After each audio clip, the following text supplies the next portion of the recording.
नमस्कार, राधे राधे, जय श्री कृष्ण दोस्तों। कैसे हो सभी लोग। UGC NET paper 2 Sanskrit free classes. Welcome to Phil from YouTube channel. Unit 8 Sanskrit साहित्य का विशिष्ट अध्ययन एंड क्लास नंबर हमारी है 81 एंड टाइम हमारा है daily 6 PM by Neetu Chaudhary. ये हमारे सोशल मीडिया के अकाउंट्स है जिसके थ्रू आप इजीली हमसे कनेक्ट रह सकते हैं और कुछ भी इंफॉर्मेशन होगी वो भी आपको यहाँ पे प्रोवाइड करवाई जाएगी। तो प्लीज जो भी नए स्टूडेंट है वो जल्दी से जल्दी हमारा जो अकाउंट है उस पे ज्वाइन हो जाओ।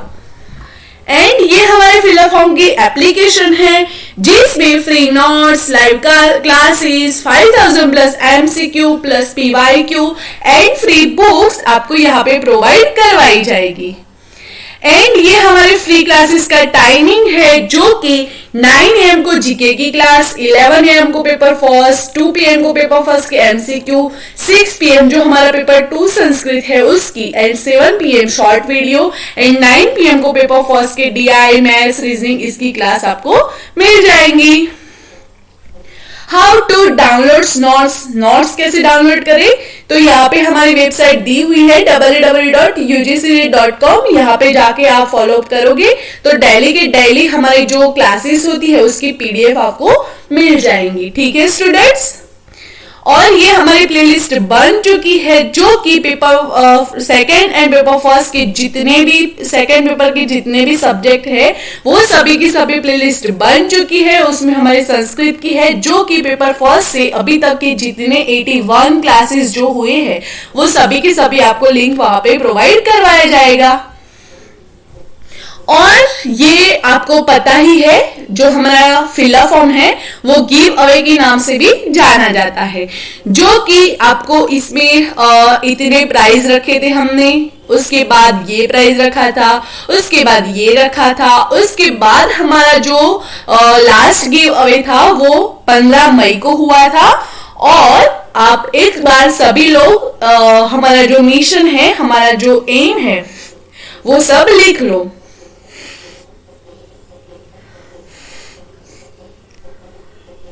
ओके और हमारा कंप्लीट सिलेबस देख लेते हैं हम। यूनिट 1, 2, 3, 4, 9, 10, 7 इतनी हमने कवर करवा ली है और अब यूनिट 8 हमारी कंटिन्यू है। और आज का हमारा टॉपिक है लक्षण ग्रंथ जो कि साहित्य दर्पण। आइए हम देखते हैं। परिचय। साहित्य दर्पण संस्कृत भाषा में लिखा गया साहित्यक विषयक ग्रंथ है जिसके रचयिता पंडित विश्वनाथ हैं। विश्वनाथ का समय 14वीं शताब्दी ठहराया जाता है। मम्मट के काव्य प्रकाश के समान ही साहित्य दर्पण भी साहित्यालोचना का एक प्रमुख ग्रंथ है। जो मम्मट का काव्य प्रकाश है उसके समान ही साहित्य दर्पण भी साहित्यालोचना का एक प्रमुख ग्रंथ है। काव्य के श्रव्य एवं दृश्य दोनों प्रभेद के संबंध में इस ग्रंथ में विचारों की विस्तृत अभिव्यक्ति हुई है। इसका विभाजन 10 परिच्छेदों में है।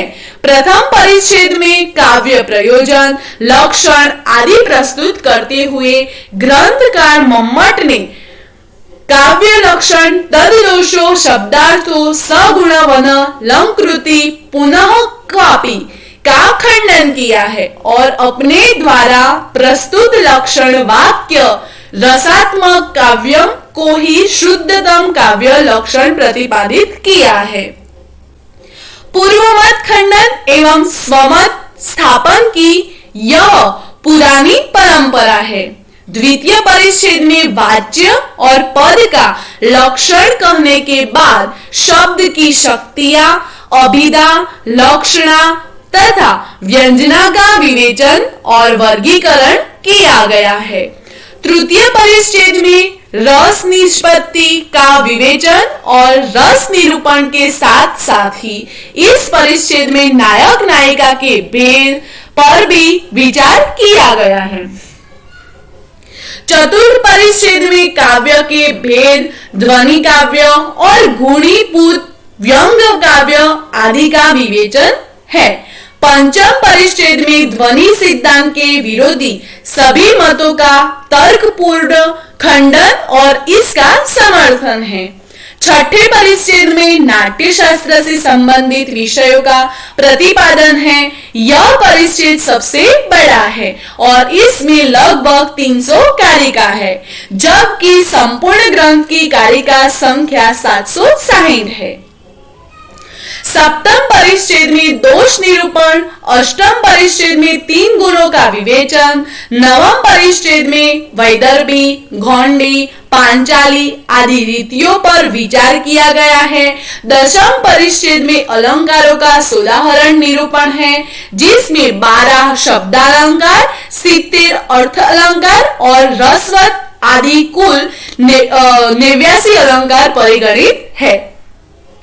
ये सब बातें मैंने शॉर्ट्स में आपको बताई है, क्योंकि हम अलग अलग परिच्छेद पढ़ने जाएंगे तो हमारा काफी टाइम लग जाएगा और हमारी जो एग्जाम है वो काफी नजदीक में है, तो हमें इतनी डीपली प्रिपरेशन नहीं करनी। जो हमें पढ़ रहे हैं वो ही उस पर हमें फोकस करना है, उतना ही हम याद कर लेंगे ना, फिर भी हमारा जो है एग्जाम अच्छा रहेगा। ठीक है स्टूडेंट्स, तो आइए देखते हैं साहित्य दर्पण की विशेषता। इसकी अपनी विशेषता है छठा परिच्छेद, जिसमें नाट्य शास्त्र से संबंध सभी विषयों का क्रमबद्ध रूप से समावेश कर दिया गया है।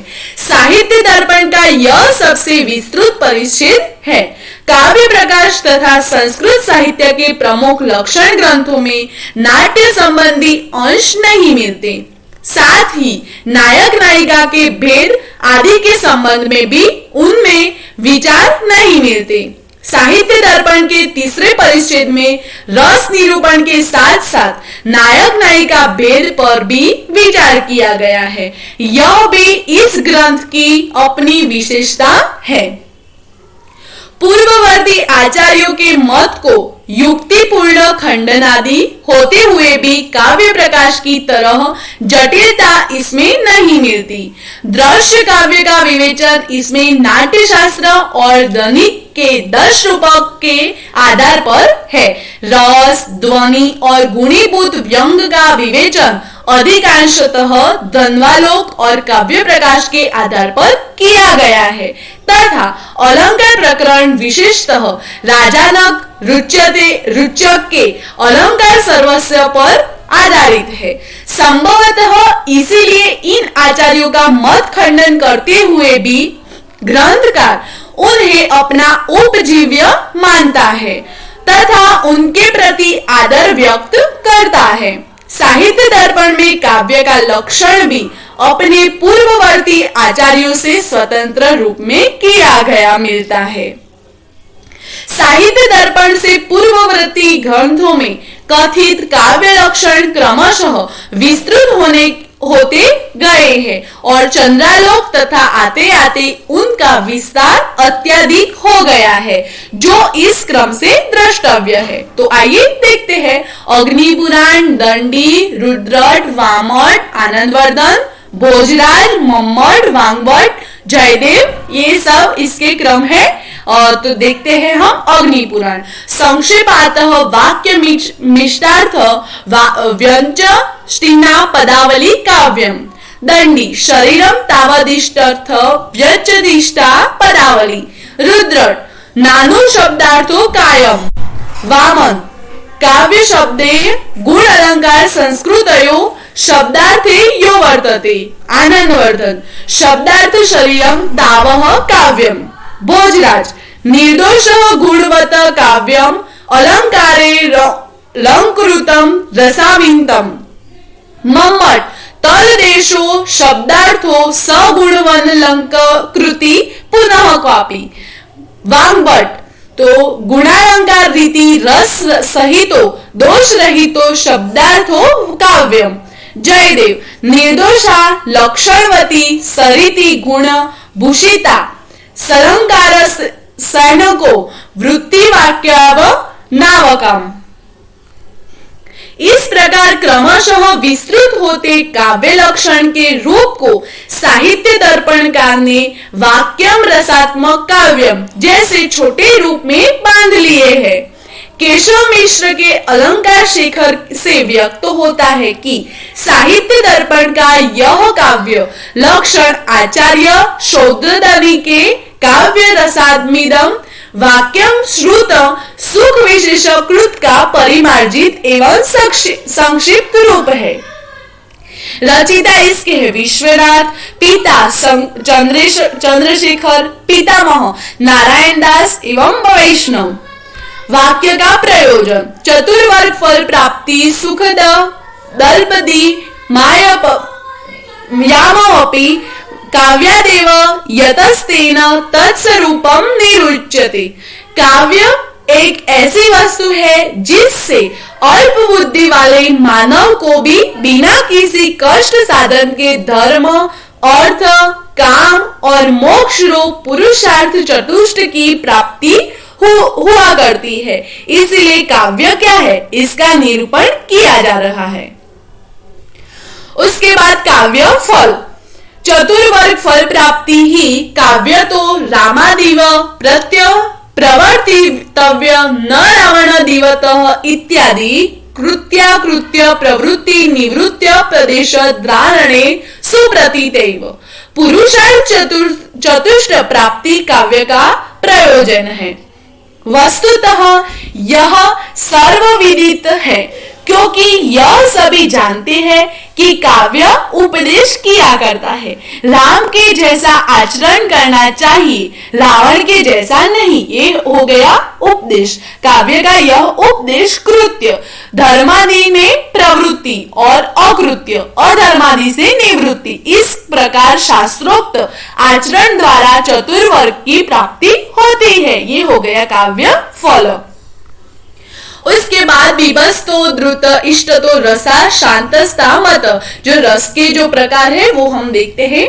रस तो श्रृंगार, हास्य, करुण, रौद्र, वीर, भयानक, विभस्त, अद्भुत, शांत और वात्सल्य। उसके बाद स्थायी भाव रति, हास, शोक, क्रोध, उत्साह, भय, जुगुप्सा, विस्मय, शम यानी निर्वेद और स्नेह। उसके बाद वर्ण, जो रस है उसका जो वर्ण है वो कौन सा है, तो श्रृंगार का श्याम, हास्य का शुक्ल, उसके बाद करुण का कपोत, लाल, सुवर्ण यानी गौर, और कृष्ण, नील, पीत, शुक्ल, कुंदक, पुष्पवत और चंद्रवत।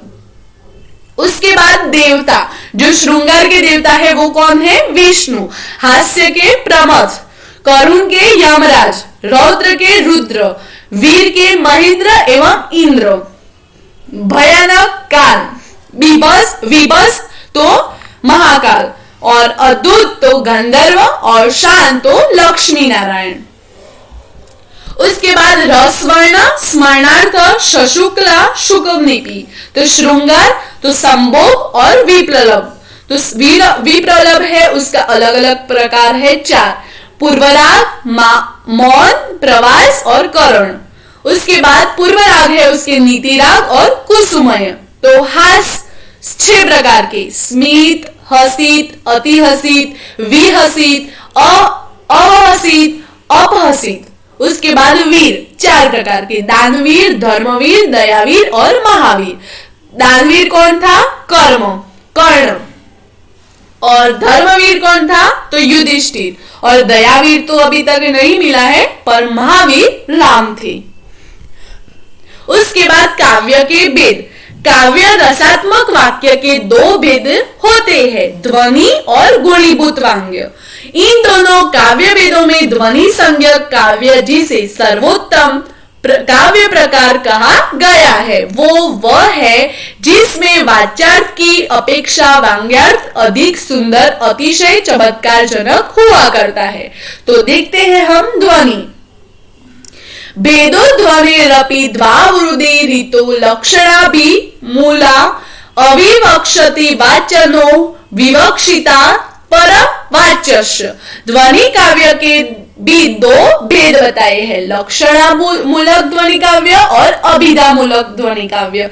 इन दोनों भेदों में लक्षणामूलक ध्वनि काव्य को तो अविवक्षित वाच्य ध्वनि काव्य कहा गया है और अभिधामूलक ध्वनि काव्य को विवक्षिता परावाच्य ध्वनि कहा गया है। ध्वनि के दो भेद, अविवक्षित वाच्य जो लक्षणामूला और विवक्षित परावाच्य जो अभिधामूला। उसके बाद दूसरा है गुणीभूत वाक्य। अपरम तु गुणीभूत वांग्यम वाच्यादानु तमे वांगे। गुणीभूत वांग्य काव्य वह है जिसमें प्रतीति होने वाला वाच्यार्थ की अपेक्षा अनुमत अथवा गुणीभूत अप्रदान लगा करता है। उसके बाद काव्य, तो काव्य के दो भेद है, दृश्य और श्राव्य। दृश्य जो रूपक और श्राव्य गद्य पद्य और मिश्र। श्राव्य श्रोतमात्रम तदपद गमय द्विधा। श्राव्य काव्य के दो प्रकार है, पद्यमय और गद्यमय। उसके बाद है उपरूपक, कितने हैं? 18। नाटिका, क्रोटक, गोष्ठी, सट्टक, नाट्यरासक, प्रस्थान, उल्लप्य, काव्य, प्रेक्षण, रासक, सल्लापक, श्रीगदित, शिल्पक, विलासिका, दुर्मलिका, प्रकरणी, हल्लिश और बाणिका। ये हो गए उपरूपक। उसके बाद हमारी जो नेक्स्ट क्लास होगी वो काव्य प्रकाश पर होगी। आज के लिए इतना ही, और होमवर्क आपको सिंपल सा फीडबैक आपको सर को सेंड करना है और हमारा यहाँ पे टेलीग्राम ग्रुप दिया हुआ है, वहां पे आप ज्वाइन हो जाओ। और वी वांट योर फीडबैक, आपको सर को फीडबैक सेंड करना है। वीडियो को लाइक शेयर सब्सक्राइब करना मत भूलिएगा। फॉर मोर इंफॉर्मेशन के लिए सारे सोशल मीडिया अकाउंट यहाँ पे दिए हुए हैं, वहां पे फॉलो अप करना मत भूलिएगा। आज के लिए इतना ही। Thank you for watching this video. Have a nice day. Take care. Bye students.